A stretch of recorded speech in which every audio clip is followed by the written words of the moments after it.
And maybe we can look at that as a starting point to say, well, maybe if we each of these can represent one of those key concepts or two of those concepts or something. Yeah. And we'll need to find something that unifies them. That there is a journey amongst the three of them, or there is a theme that runs through the three of them. They're different, but there's an underlying theme that connects them. Does that make sense? Yes, it does. Absolutely. We're using the same words, but I'm sure our minds have completely different pictures. Yeah. Yeah. So, for example, this one I've always envisaged as about drawing and redrawing and tracing and retracing ancient knowledge, you know, of our relationship to the world of other plants and animals. Yep. So that has qualities of like a cave painting. It's a it does. Drawing over it. It's never going to be finished. It's not a finished thing. It's never going to be finished.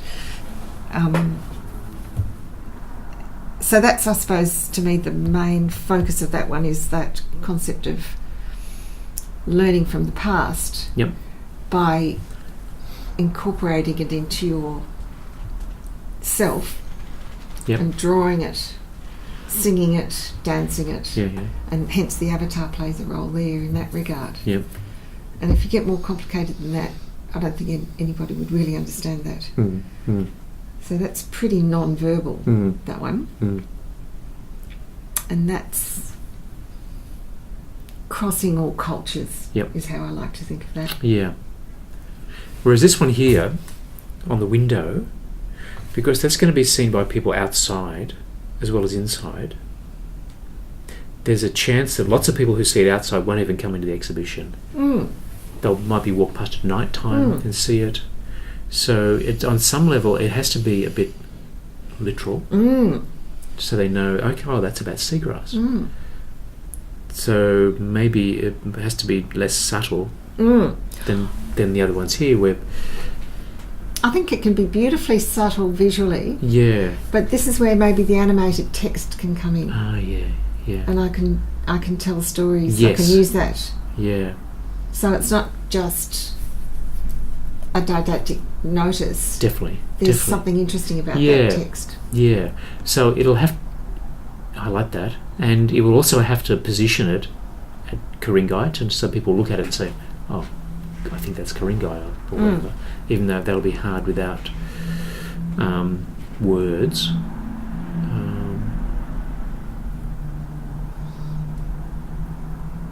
We can use words.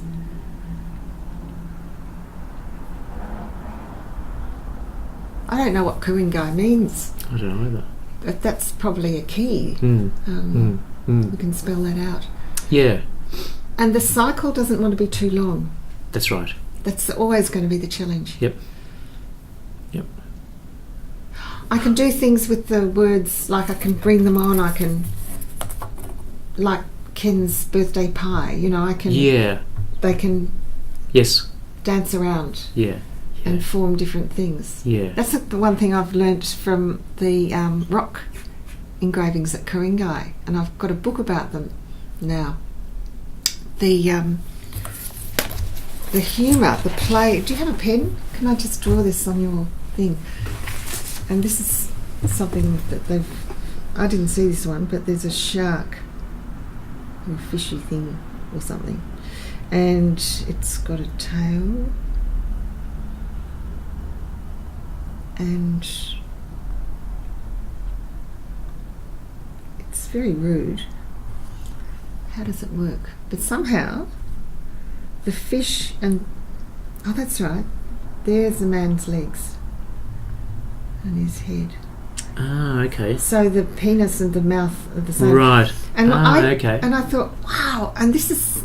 I don't know if you know many Aboriginal people. They have a wicked sense of humour. Right. And this is so typical. It's like very funny, and it's just kind of witty to draw something like that. Anyway, that's Ku-ring-gai. And where am I going with this? It's shocking. I was shocked when I saw that. Right. And I thought, we need a bit of shock. Yeah. I'll find out if we can use the odd image like that, because that's what I was getting at with this lettering, which is very Western thing. I can play with things in a similar way to that's visual play.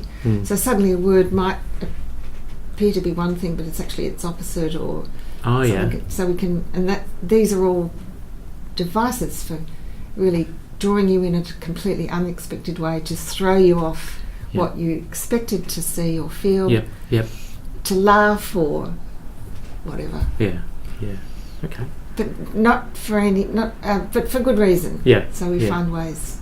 And Alison said she's very happy to improvise violin for this. Great. I think that's going to be really important. And this is where this sort of thing comes in, the play on words, because that's really the essence of the creative process, is disruption. But we have to create an environment where people feel okay about being thrown. Come with me, it'll be all right.